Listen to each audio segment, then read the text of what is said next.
Hello friends, ताजा एवं मनोरंजक खबरों के लिए ट्रू मीडिया चैनल को सब्सक्राइब कर लीजिए और सब्सक्राइब के बराबर में जो घंटी का निशान है उस पर क्लिक कर लेंगे तो सभी वीडियो आपको मिलते रहेंगे। दोस्तों, वीडियो अगर पसंद आए तो लाइक और शेयर करना बिल्कुल ना भूलें। गीता जैसे विशेष प्रकार की परिस्थिति में आई, ऐसा संयोग बना कि तिलक के लिए भी उतनी कठिन परिस्थिति निर्माण कर दी उस समय की सरकार ने। उसको जेल में बंद कर दिया। अब जेल में बंद करने के बाद बेचारा क्या करता, सिवाय गीता लिखने और गीता पढ़ने के लिए। तो तिलक जी ने वो जेल में रहते हुए और वो गीता पर ही काम किया और कुल मिलाकर उनकी गीता रहस्य में 1210 पृष्ठ लिख डाले उन्होंने। और वही आगे चल कर के गीता रहस्य आया। और उस समय की वर्तमान परिस्थिति में गीता का जो संदेश देश को समाज को देना था, वो तो कर्तव्य कर्म का आह्वान, यही आवश्यकता थी देश की। उसी को निमित्त बनाकर जो अनेक प्रकार के योग आए हैं, तो तिलक ने कर्म योग पर सर्वाधिक जोर दिया है। मैं देख रहा था गीता को, 700 श्लोक और 18 अध्याय और 4 लोगों के श्लोक हैं। उसमें श्लोकों का विभाजन भी दृष्टि निक्षेप करने वाला है। धृतराष्ट्र के जिम्मे केवल एक ही श्लोक आया, एक ही श्लोक बोला जहां से गीता प्रारंभ करते हैं। सब जानते हैं, धर्म क्षेत्र कुरुक्षेत्र समयता युद्ध। इस श्लोक के 2 निहितार्थ है। धृतराष्ट्र असहाय अवस्था में संजय को प्रश्न कर रहा है, निराश अवस्था में प्रश्न कर रहा है, मोहग्रस्त होकर के प्रश्न कर रहा है और एक कुल का प्रमुख होने के बावजूद भी अपने कुल में विभाजन करके प्रश्न कर रहा। माम का पांडवाश्चय कह रहा है, तो भेद कर दिया, परिवार में भेद कर दिया। तो ऐसे परिवार में भेद करने वाला, मोह में फंसा हुआ, अवसाद से ग्रस्त, ऐसे धृतराष्ट्र ने संजय को कहा है कि बोलो भैया, क्या वहां पर हमारे ये सब लोग कर रहे हैं। और संजय के श्लोक 41 है, 41 टिप्पणियां हैं।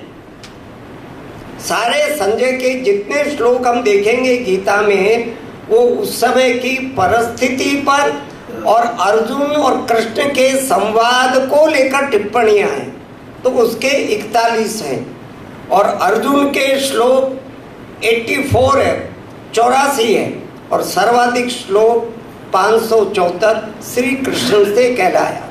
तो गीता में सर्वाधिक महत्व है वो अर्जुन और कृष्ण के संवाद का है। एक तरह से आज की भाषा में कहना हो तो प्रश्नोत्तरी है। जैसे हम जिज्ञासा समाधान का कार्यक्रम करते हैं, तुम प्रश्न पूछो मैं जवाब दूंगा, तो प्रश्नोत्तरी है। पर प्रश्नोत्तरी गजब के प्रश्नोत्तरी है। प्रश्न कैसे पूछना चाहिए और प्रश्न में से प्रश्न कैसे निकालना चाहिए, ये अर्जुन से सीखने का विषय है। और निकले हुए प्रश्नों का उस समय पर जवाब कैसा देना चाहिए, ये भी कुल मिलाकर श्री कृष्ण के उत्तरों से सीखने का है। पहला अध्याय चर्चा की है विषाद योग है। गीता की आवश्यकता ही विषाद के कारण से उत्पन्न हुई। विषाद न होता तो गीता का गायन नहीं होता। तो पहला वो विषाद है, पर उसके विस्तृत वर्णन नहीं करूंगा मैं। और 18वां अध्याय मोक्ष संन्यास योग है, दोनों जुड़ गए हैं वहां पर। यानी मोक्ष प्राप्ति के लिए 18वें अध्याय में, वैसे तो 17 अध्यायों का सारांश है। जैसे हम सब अध्यापक हैं, आप में से बहुत से अध्यापक होंगे, मैं भी अध्यापक हूँ। जो कुछ हम पढ़ाते हैं बाद में और जो कुछ भी पढ़ाएगा उसका सारांश बताते हैं। तो 18 अध्याय में जो कुछ भी चला उसका सारांश है। और सारांश होने के बाद में अंततोगत्वा मोक्ष की ओर जाना। मोक्ष के कुल मिलाकर गीता में 2 उपाय हैं, एक सांख्य योग है, एक कर्म योग है। तो ऐसा 18वें अध्याय में सांख्य योग का वर्णन संन्यास के नाम से करते हैं और कर्म योग का वर्णन त्याग के नाम से करते हैं। दोनों को नई शब्दावली 18वें अध्याय में दे दिया गया है, ये हमको ध्यान में आता है कुल मिलाकर के। तो ऐसा ये गीता का है। प्रथम श्लोक गीता का जो है, जैसा मैंने बताया धृतराष्ट्र, अंतिम श्लोक गीता का वो संजय का, कृष्ण का नहीं है। अंतिम श्लोक जो बिल्कुल निश्चित मत, डिटरमाइंड डिसीजन, ऐसा जो बोलता है वो संजय बोलता है। और संजय क्या बोलता है? संजय बोलता है यत्र योगेश्वर कृष्णो यत्र पार्थो धनुर्धर तत्र श्री विजय भूतिर ध्रुवा नीतिर मतिर मम। ये मेरा मत है, this is my considered opinion. वो बोलता है ये निश्चित मत है। क्या है? दो तरह की ताकतें समाज जीवन में जब इकट्ठा हो जाती है, यत्र योगेश्वर कृष्ण। योगेश्वर कृष्ण किसको रिप्रेजेंट करते हैं? ज्ञान को रिप्रेजेंट करते हैं। आज की भाषा में करना हो तो टेक्निक, टेक्नोलॉजी, मेथोडोलॉजी, इसको रिप्रेजेंट करते हैं। ज्ञान विज्ञान के आधार है ना श्री कृष्ण, और उसको योगेश्वर कहा। जानबूझकर वहाँ योगेश्वर शब्द आता है। तो जहाँ योगेश्वर योग हो, ज्ञान विज्ञान जहाँ पर हो, और केवल ज्ञान विज्ञान से काम नहीं चलता, बौद्धिक विलास से काम नहीं चलता। तो बौद्धिक विलास के इम्प्लीमेंट एग्जीक्यूशन के लिए क्या चाहिए? ताकत चाहिए, शक्ति चाहिए, संगठित ताकत चाहिए। ऐसी ताकत चाहिए जिसको देखकर सामने वाले को जैसा वह कहे वैसा करने के लिए तैयारी हो जाए। पार्थो धनुर्धर, केवल पार्थ नहीं कहा। कैसा पार्थ कहा? धनुर्धर पार्थ। यानी एक ताकत चाहिए। समाज जीवन में दोनों का मेल चाहिए, ज्ञान विज्ञान का भी चाहिए और कुल मिलाकर शक्ति और ताकत भी चाहिए। ऐसे जब दोनों का मेल हो जाता है तो कंसिडर्ड ओपिनियन संजय क्या देता है? तत्र श्री विजयो भूतिर ध्रुवा नीतिर मतिर मम, ऐसा बोलता है। श्री होती है, श्री का हमारे यहाँ बहुत विस्तार का उल्लेख का। श्री किसको कहा जाता? मैं उस विस्तार में नहीं जाता, इसलिए अपने नाम के आगे श्री लगाते हैं, श्रीमती। श्री का बड़ा महत्व है भारतीय मनीषा में, भारतीय चिंतन में। वहाँ श्री आएगा देश में और समाज में, और दूसरा विजय आएगा। तमाम आसुरी शक्तियों से विजय प्राप्त करना चाहते हैं तो इन दोनों का मेल चाहिए, योगेश्वर कृष्ण और धनुर्धारी पार्थ। तो विजय प्राप्त होगी आपको, नहीं तो विजय नहीं मिलेगी। और फिर वो कहते हैं भूति विभूति को कहते हैं, यानी आज की भाषा में कह रहा हूं तो डेवलप्ड नेशन को कहते हैं, परम वैभव को कहते हैं। ऐसी विभूति वहां पर देश में और समाज में उसका संपूर्ण विकास होगा। और नीतिर मतिर मामा, ऐसा उसने कहा। ध्रुवा कहा, निश्चित कहा, अटल कहा। ऐसा मेरा अटल मत है कि इस प्रकार की स्थितियां जब देश और समाज में बनती है तो ऐसी स्थिति बनती है।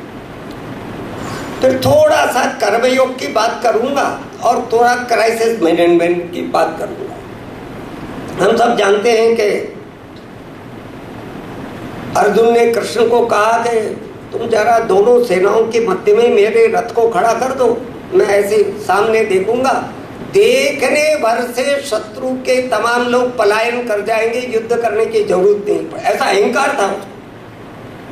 दोनों सेनाओं के मध्य में मेरा रथ तो ले जाकर दे, ऐसा कृष्ण को कहा। अब कृष्ण तो सब जानता था, चतुर था, उनका ठीक है, इसका अहंकार दूर होना चाहिए। ले गए दोनों सेनाओं के मध्य में ले जाकर। सामने देखा, देखने पर स्थिति उलट हो गई। बजाय इसके वो भागते, ये स्वयं भाग गया। स्वयं निराश हो गया, हताश हो गया, डिप्रेशन में चला गया, मति भ्रम हो गया, भयग्रस्त हो गया। ऐसी स्थिति अर्जुन की वहां ले जाने पर बनी। कैसी बनी उसका वर्णन अपने यहाँ पर कहा। वो जब दोनों सेनाओं के मध्य में ले जा गए और अपने भाई बंधुओं को देखा, उसने गुरुओं को देखा, वरिष्ठ जनों को देखा, तो देखकर वो तो कांप गया। तो दूसरे अध्याय में अर्जुन स्वयं अपनी स्थिति का वर्णन करता है। सीदंतिमगात्राणि मुखम च परिशुष्यति वेपतुष्य शरीरे में रोम हर्षस्य जायते। ये घबराए हुए व्यक्ति का वर्णन है। जो सेना का सेनापति है, युद्ध के मैदान में चला, जिसके माध्यम से युद्ध लड़ा जाना चाहिए, वो कहता है कि सामने देखकर मेरे शरीर में पसीना पसीना हो गया। पसीना पसीना किसके शरीर? जो घबराहट में आती है। और रोंगटे खड़े हो गए। रोंगटे किसके खड़े होते हैं? डर जात जिसके मन में बैठ जाता है उसके रोंगटे खड़े होते हैं। और अंततो गत्वा महाभारत के इतिहास में अजीब घटना घट गई। गांडीव संसृते हस्तक। अर्जुन के गांडीव के बारे में ऐसी बड़ी कथा मशहूर है। गांडीव को गलती से कोई अपशब्द कह दे तो अर्जुन उसको जिंदा नहीं रहने देता। उस अर्जुन के हाथ से उसका गांडीव खिसक गए और गांडीव खिसक जाने के बाद में वो रथ के पिछले हिस्से पर जाकर के बैठ गया। और जो उसने कहा कि ऐसा क्यों हुआ, उसका जो सारांश कहता है, भ्रमतीव चय में मना, मेरा मन भ्रम कंफ्यूज हो गया। क्या करणीय है, क्या अकरणीय है, क्या उचित है, क्या अनुचित है, क्या करूं न करूं, एक कंफ्यूज स्टेट ऑफ माइंड हो गया। और किसके मन में कंफ्यूज स्टेट ऑफ माइंड हो गया? जो सेनापति है कौरव का। अब इससे विशिष्ट प्रकार की स्थिति दुनिया के इतिहास में कभी भी कहीं उदाहरण नहीं मिलता। मैंने बहुत सारे इतिहासज्ञ को पूछा, ऐसा कोई दुनिया के इतिहास में उदाहरण मिलता है कि रण क्षेत्र में जाकर प्रमुख सेनापति लड़ने से मना कर दे, न युद्ध से, ऐसा कहा नहीं लड़ूंगा, तूने जो कुछ करना हो सो कर ले। क्या करेगा? मुझे स्वर्ग नहीं चाहिए, मुझे राज्य नहीं चाहिए, काहे के लिए लड़ाना चाहता है मुझे? ऐसे प्रश्न है ना बहुत सारे। अर्जुन कहता है आदमी काहे के लिए युद्ध करता है, काहे के लिए संघर्ष करता है? कुछ प्राप्ति के लिए। मुझे धन नहीं चाहिए, दौलत नहीं चाहिए, स्वर्ग नहीं चाहिए, राज्य नहीं चाहिए। और यहाँ तक कह दिया अगर कौरव मुझ शस्त्रहीन को मार भी दे तो वो मृत्यु भी मुझे स्वीकार्य है, नहीं लड़ूंगा। ऐसा दुनिया के इतिहास में कोई उदाहरण नहीं है। अब प्रश्न यह है, ऐसे अर्जुन को कर्तव्य पथ पर आरूढ़ करने के लिए कौन सी तरकीब अपना जाए, या कृष्ण के सामने था। अब ऐसी स्थिति देखकर आप संपूर्ण गीता में पढ़िए, कृष्ण एक बार भी गुस्सा नहीं हुआ।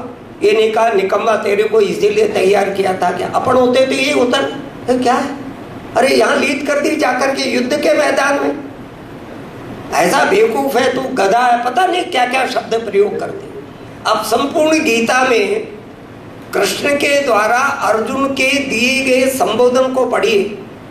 जब कभी भी कोई व्यक्ति निराश हो जाए, हताश हो जाए, व्यक्ति प्रमुख है, उसको कैसे कर्तव्य कर पर आरूढ़ करने के लिए शब्द प्रयोग। पहले क्या परम तप, कहाँ से परम तप है अर्जुन, पर कृष्ण क्या कह रहा है? परम तप कह रहा है उसको, पार्थ कह रहा है उसको, कौन्तेय कह रहा है, सुहृद कह रहा है, मित्र कह रहा है उसको। कहीं भी टेंशन में आए बिना और उन्होंने ये सब किया। हाँ, उसके मन की दुर्बलता को एड्रेस किया। क्लिब्यमा स्मगमा पार्थ नैतत्वयुपपद्यते क्षुद्रम हृदय दौर्बल्यम त्यक्तो तिष्ठ परम। अरे खड़ा हो जा, खड़ा हो जा, तू तो परम तप है, पराक्रमी, बहादुर है, तुम्हारा तो इतना बड़ा भारी तप है। तो उसके वैशिष्ट को, उसके गुणों को एड्रेस किया, उसको जगाने का प्रयत्न किया, उसको हताश निराश करके टोंट करने का प्रयत्न नहीं करता है कृष्ण। और तब कहता है कि इस बात की जो बात है, मन की क्लीवता है, दैन्यता है, इसको छोड़ करके तू खड़ा हो जा। ऐसा कुल मिला करके कृष्ण एड्रेस करता है बार बार में।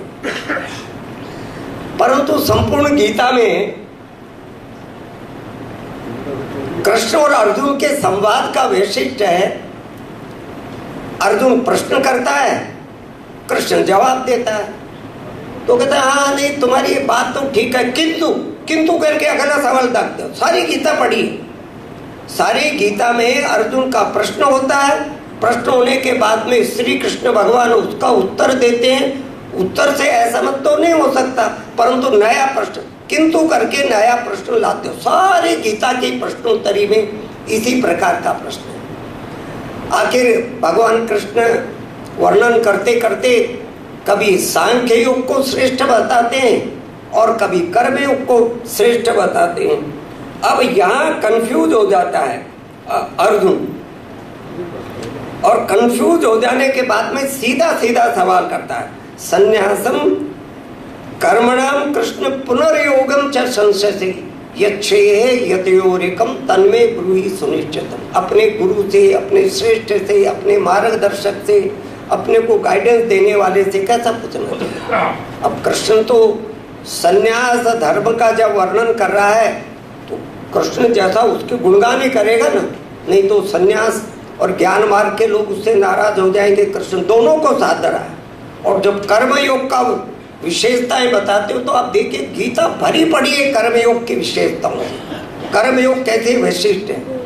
तो अर्जुन कहा है तुम अजीब आदमी हो, कभी संन्यास योग को उत्तम बता रहे हो, वो श्रेष्ठ है, और कभी कर्मयोग को। तो मैं तो कंफ्यूज हो गया। मैं कंफ्यूज तो पहले ही था, भ्रमतीव चय में मन है। अब तुमको सुन सुन करके फिर मैं कंफ्यूज हो गया हूँ। तो वहाँ पूछते हैं यच्छेहे यतयोरेकम तन्मे ब्रूहि सुनिश्चितम। इन दोनों में जो अधिक श्रेष्ठ है उसको तुम मुझे बताओ। तो फिर वो कृष्ण का उत्तर हम सब जानते हैं। वो कहते हैं दोनों ठीक है, पर वो बाद में बोलते हैं उसको कि कर्म योगो विशेष्यते, ऐसा बोलते हैं ना। संन्यास भी ठीक है भैया, कर्म ये उसको कर्म में लगाना था ना। संन्यास को डिनाई नहीं कर सकता, डिफाई नहीं कर सकता, रिजेक्ट नहीं कर सकता कृष्ण। संन्यास योग है, ज्ञान योग है, बड़ा है, पर वहाँ पर युद्ध के मैदान में युद्ध करने के लिए अर्जुन को तैयार करना था, तो उन्होंने उसको ये लगाने का प्रयत्न किया कर्म योगो विषय। दोनों में से अगर चुनाव करना हो तुमको तो कर्म योग को चुनाव करो, ऐसा अर्जुन को वो भगवान कृष्ण कहते हैं। फिर बहुत सारे वर्णन है। दो बातें मैं केवल और कहूँगा कर्मयोग के संबंध में। गीता में कर्म के 5 मुख्य तत्व बताए हैं। किसी न किसी के व्याख्यान में संभवतः आए होंगे। कोई भी काम करना हो आपको, तो काम को प्रोफेशन करना हो तो 5 मुख्य तत्व है। एक को कहा अधिष्ठानम तथा कर्ता करणम च पृथक विधम विविधाश्च पृथक चेष्टा दैव चैवात्र पंचम। ये 5 बातें। अधिष्ठान कहा, ये सबसे पहला कहा अधिष्ठान। अधिष्ठान के अलग अलग भाष्यों में अलग अलग अर्थ कहा किए। अधिष्ठान किसी ने भूमि को कहा, किसी को आधार को कहा, पर मैं जो आजकल अधिष्ठान का अर्थ कर रहा हूँ वो वैचारिक अधिष्ठान का अर्थ कर रहा हूँ। कॉन्सेप्चुअल फ्रेमवर्क का अध्ययन कर रहा हूँ, सिद्धांत की बात कह रहा हूँ, तत्व की बात कह रहा हूँ। अब कुल मिलाकर खेल खेलोगे तो बगैर वैचारिक सैद्धांतिक अधिष्ठान के बिना आप खड़े रह सकते हो क्या? तत्वनिष्ठा, फर्स्ट कमिटमेंट किसके लिए चाहिए? विचारों के प्रति चाहिए। तो अधिष्ठान ये सर्वाधिक महत्व की बात है। और फिर कर्ता, करने वाला, वर्कर, जिसने काम करना है वो चाहिए। करणम, भिन्न भिन्न प्रकार के इंस्ट्रूमेंट्स की बात है। कोई भी काम करना हो तो अनेक तरह के उपकरण लगते हैं, वो कहा। और विविधाश्च पृथक चेष्टा, अनेक तरह की activities, socio economic cultural activities समाज जीवन में मनुष्य को करना होता है ना, तो विभिन्न प्रकार की क्रियाकलाप ये कहते हैं। और अंत में 5वीं बात वो देव कहता है। अब देव कहने से थोड़ा कन्फ्यूजन होता है, मेरे को होता है, आपको तो नहीं हो सकता। तो इसका मतलब ये सब चीजें होने के बावजूद भी फिर किसी देवता का ही तुम इंतजार करोगे क्या? और देव का साधारण अर्थ है भाग्य करते हैं ना भाई, क्या करें, हमने तो खूब मेहनत की, भाग्य में नहीं था, परमात्मा राजी नहीं था। ऐसे परमात्मा को दोष देना सर्वाधिक आसान काम है, और तो कोई पकड़ में आएगा नहीं, परमात्मा तो रोज पकड़ में आता है। तो हम 5वें कारण का ऐसा अर्थ करके और हम अपनी असफलता पर पर्दा डाल लेते हैं। पर यहाँ ऐसा मुझे लगता है, मैं गलत भी हो सकता हूँ, आप विद्वान लोग ठीक करना मुझे। यहाँ जो 5वां तत्व देव का है वो अपने संस्कारों का समूह का। संस्कार होना चाहिए ना व्यक्ति के जीवन में, अच्छे सत संस्कारों का समूह आपके साथ खड़ा है तो सत संस्कारों के बलबूते पर वो चारों तत्वों को सहारा लेकर के आप अपनी सफलता को प्राप्त कर सकते हैं। तो इस रूप में फिर एक अच्छे कार्यकर्ता के गुण वगैरह बताए, उसके मैं विस्तार से नहीं जाना चाहता हूँ। कुल मिलाकर ये सारे संवाद के बाद में श्रीधर जी को 5 बजे जाना है और मुझे 5 बजे पूरा करना है।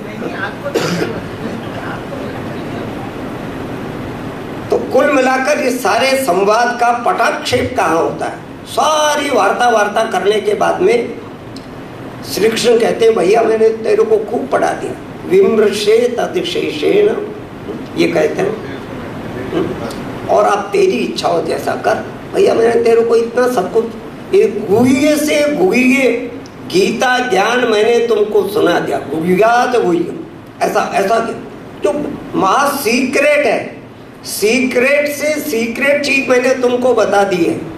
ऑर्डर नहीं देता, आजकल के तो ऑफिसर्स ऑर्डर देते हैं, करेगा नहीं करेगा, नहीं तो तेरे को सस्पेंड कर दूंगा, नहीं तो तेरे को जुर्माना कर दूंगा। कृष्ण ऐसा ऑर्डर नहीं देता गीता में, ये करे ऐसा नहीं कहा, यथेच्छसि तथा, ये फ्रीडम दिया ना। व्यक्ति का मन को अगर आपने तैयार कर दिया, समझा दिए, उसकी उलझनों को दूर कर दिया, उसके विवेक को जागृत कर दिया, करणीय अकरणीय की इस जंजाल से उसको बाहर निकाल दिया, तो गिव फ्रीडम। एक अच्छा गुरु, अच्छा मार्गदर्शक फ्रीडम दे, अब तेरी इच्छा हो जैसा करो। ऑर्डर देने से कोई काम नहीं करता, क्राइसिस मैनेजमेंट नहीं होता है। तो यथेच्छसि तथा। अब ये कहने के बाद में और अर्जुन जो अंत में कहता है वो बहुत महत्व की बात है। नष्टो मोह स्मृतिर्लब्धा त्वत्प्रसादान मयाच्युत स्थितो अस्मि गत संदेह करिष्ये वचनम तब। ये सार है, कर्मयोग का सार है, क्राइसिस मैनेजमेंट का सार है। अर्जुन क्यों तैयार हो गया? ये रहस्य दुनिया के लोगों के समझने के लिए।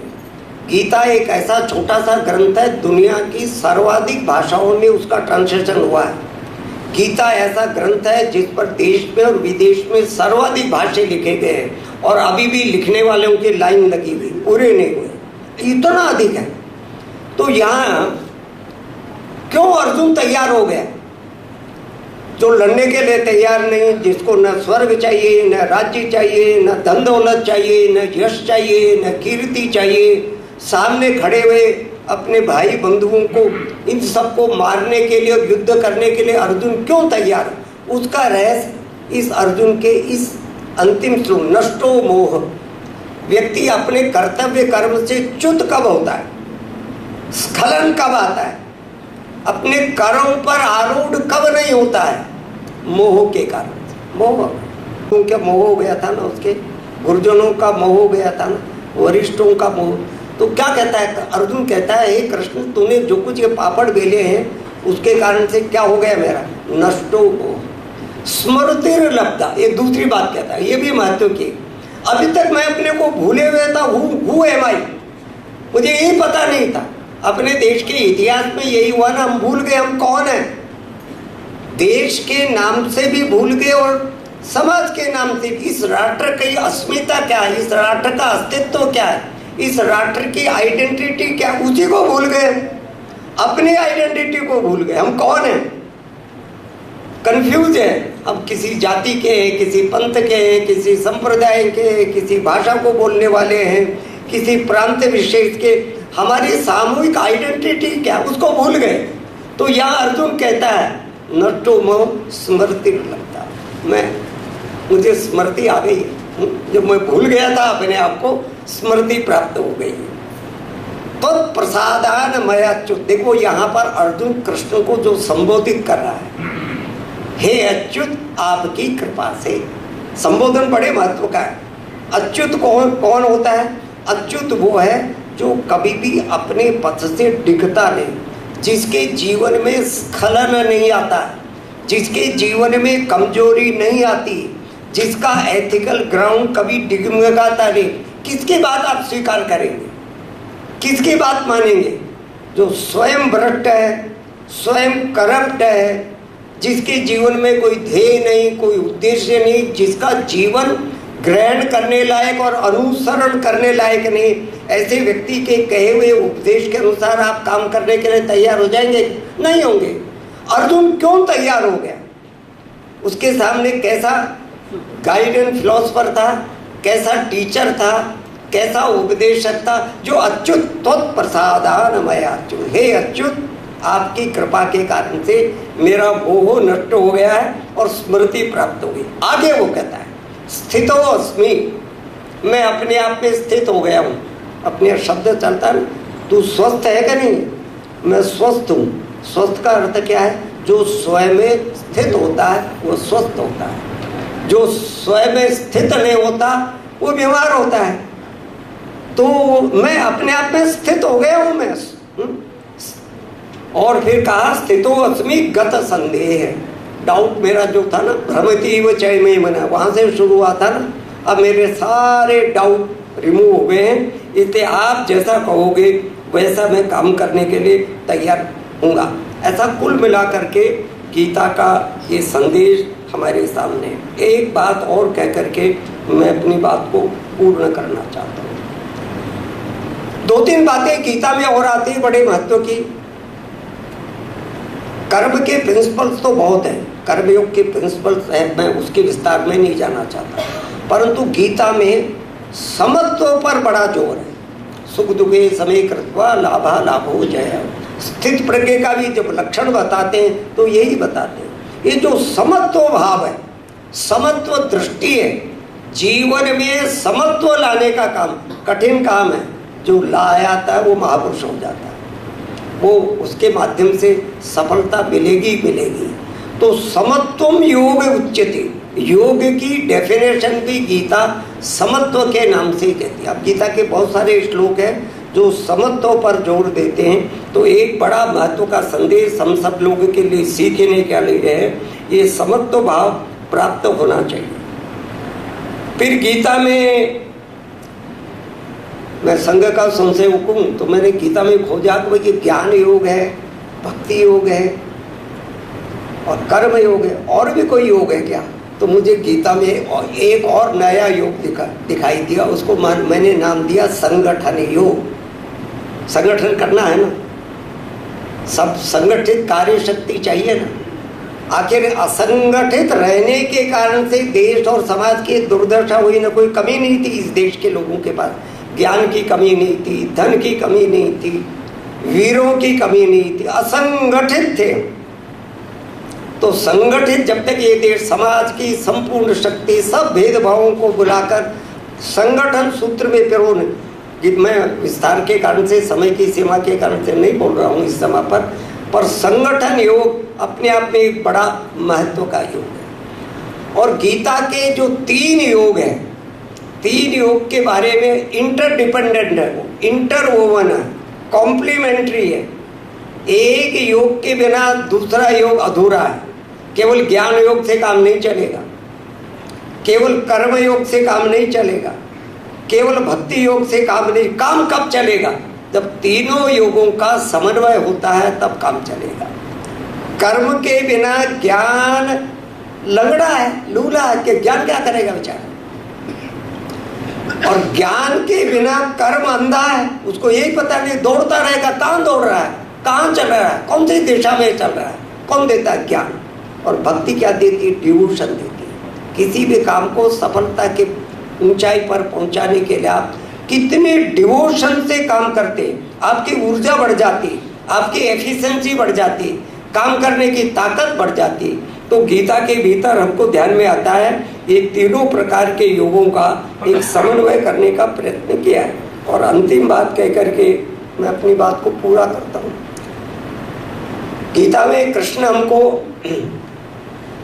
ध्येय भी बताता है, क्या करना है, एक्शन प्लान बता रहा है गीता, तब से बता गए, बार बार बताता है करना हमको।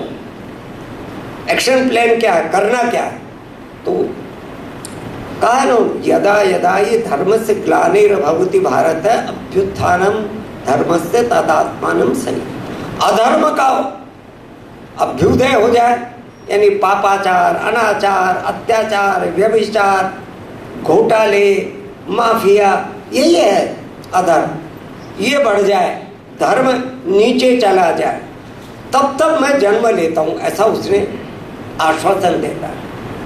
परंतु जन्म लेकर करता क्या है, वो महत्व की बात। वो करता है, अगर हम उसके अनुयायी हैं, वो संदेश है हमारे लिए, वो गाइडलाइंस है। वो कहते हैं, मैं कहता हूँ, परित्राणाय साधूनाम विनाशाय च दुष्कृताम धर्म संस्थापनार्थाय संभवामि युगे। अब ये परित्राणाय साधूनाम विनाशाय च दुष्कृताम, किसका विनाश और किसका परित्राण? तो चार चीजें इसमें निहित है। दुष्ट लोग, उसका विनाश, और सज्जन लोगों का उद्धार, उनका परित्राण। जन अच्छे लोगों का उद्धार होना चाहिए, उनकी रक्षा होना चाहिए, उनको संरक्षण प्राप्त होना चाहिए, और दुष्ट लोगों का तिरोभाव होना चाहिए। पर दूसरी बात इसमें निहित हम यहाँ कहकर के छोड़ दें, विचार, सदविचारों का परित्राण, प्रचार और प्रसार होना चाहिए, और दुर्विचार नष्ट होने चाहिए। वैचारिक है ना सारा खेल, तो संघर्ष तो वैचारिक है। तो जब ये कहते हैं परित्राणाय साधुनाम, तो साधुनाम यहाँ विचार के लिए भी लागू हो रहा है। और तीसरी बात, व्यवस्थाएं, सिस्टम्स। आज जो व्यवस्थाएं, अगर वो समाज का कल्याण नहीं कर रही, तो वो समस्याएं समाज के लिए उपयोगी नहीं हो सकती। ऐसी व्यवस्थाएं, सड़ी गली व्यवस्थाओं को जाना चाहिए। अब ये अस्पृश्यता की व्यवस्था कहाँ से आ गई भाई? ये जाति व्यवस्था कहाँ से आ गई भाई? समाज को तोड़ रही है ना, समाज में भी, तो ये जानी चाहिए। तो ये ऐसी दुर्व्यवस्थाएं ये नष्ट होनी चाहिए और सुव्यवस्थाएं आनी चाहिए। और चौथा इसका संदेश है संस्थाएं, institution, socio cultural economic political institution. कोई भी समाज और देश का काम चलता है तो इंस्टीट्यूशन बनाना पड़ता है ना। शैक्षिक इंस्टीट्यूशंस होगी, सामाजिक संस्थाएं होंगी, राजनीतिक संस्थाएं होंगी। तो खराब संस्थाएं जानी चाहिए और अच्छी संस्थाओं का परित्राण होना चाहिए, स्थापित होनी चाहिए। तो कृष्ण जब संदेश देता है कि हम परित्राणाय साधुनाम, तो साधुनाम इन चार चीजों पर लगता है। विनाशाय च दुष्कृताम, दुष्कृताम इन चार चीजों के संदर्भ में देखिए, जन के संदर्भ में, विचार के संदर्भ में, व्यवस्थाओं के संदर्भ में और संस्थाओं के संदर्भ में। ऐसा कुल मिलाकर के गीता हमको दृष्टि देती है, दर्शन देती है। मैं आपका भी समय अधिक नहीं लेना चाहता, क्योंकि गीता ये भी कहती है किसी का समय अधिक नहीं लेना चाहिए। उसको भी टैक्सिंग होता है ना, अर्जुन के भी माथे में दर्द हो जाता अगर कृष्ण 5-7 दिन बोलता। ये गीता का खेल तो एक दिन के कुछ घंटों में कर दिया। कोई लंबा चौड़ा कई दिन थोड़ा ही बोला वो, कुछ घंटे ही बोला, कुछ घंटे में बोल करके कम समय में, कम शब्दों में इफेक्टिव बात को कहना और सुनना और उसको व्यवहार में लाना, ये भी गीता का संदेश है। मुझे बुलाया इसलिए भारतीय साहित्य परिषद का, और इतनी सब व्यस्तताओं के बावजूद भी आपके चेहरे बता रहे, इतने थके होने के बावजूद भी निराश हताश तो नहीं है आप अर्जुन की तरह, अवसादग्रस्त भी नहीं है, दिग्भ्रमित भी नहीं है, वो तो फिर आनंदित हैं। आप सब लोग तो जानकार हैं, तो भी आप सब जानकार लोगों ने उस अनजान को सुना, इसके लिए आप सबका हृदय की अंतस्तर से बहुत बहुत आभार, बहुत बहुत धन्यवाद। हेलो फ्रेंड्स, ताजा एवं मनोरंजक खबरों के लिए ट्रू मीडिया चैनल को सब्सक्राइब कर लीजिए और सब्सक्राइब के बराबर में जो घंटी का निशान है उस पर क्लिक कर लेंगे तो सभी वीडियो आपको मिलते रहेंगे। दोस्तों, वीडियो अगर पसंद आए तो लाइक और शेयर करना बिल्कुल ना भूलें।